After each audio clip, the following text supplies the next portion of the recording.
বন্ধুরা দেখুন, আজ অনেক দিন আগের মানে বলতে গেলে আমার দিদিমা এই জিনিসটা তৈরি করতো, তাই অনেক দিন আগের মানে পুরনো লোকদের হাতের একটা ভর্তা মাখা যেটাই বলেন সেটা আমি আজ করব।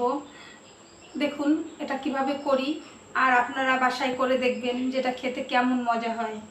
প্রথমে আমি দেখুন এটা চিনতে পারছেন, এটা ঝিঙে। আমি ঝিঙেটাকে ছুলে সেদ্ধ করে নিয়েছি। সেদ্ধ করে এই ঝুড়ির উপরে রেখে দিয়েছিলাম। দেখুন এটা জল ঝরে গেছে। এবার আমি ঝিঙেটা নিয়ে নিচ্ছি। আর এখানে নিয়ে নিয়েছি দুধের সর।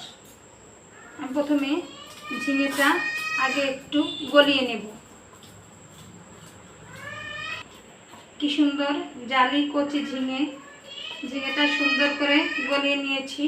এবার দুধের সরটা এর ভিতরে দিয়ে দেব।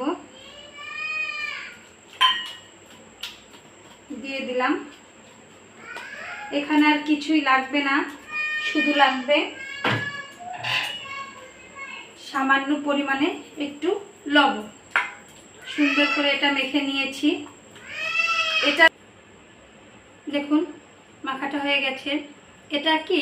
এটার একটা কি যে যখন তৈরি করবেন তখনই গরম গরম ভাত দিয়ে এটা খেয়ে নেবেন, কারণ এটা মেখে রেখে দিলে পরে স্বাদটা নষ্ট হয়ে যায়, ততটা স্বাদ লাগে না।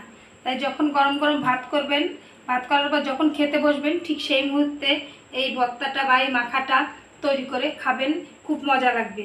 আমার দিদিমা করতো, আমার মা করতো, আজ আমি আপনাদের সাথে শেয়ার করলাম। আমার খুব পছন্দের একটা মাখা, খেয়ে দেখবেন আপনাদের অনেক ভালো লাগবে। আর যদি ভালো লেগে থাকে তাহলে প্লিজ আমাকে একটা লাইক, একটা কমেন্ট করে জানাবেন।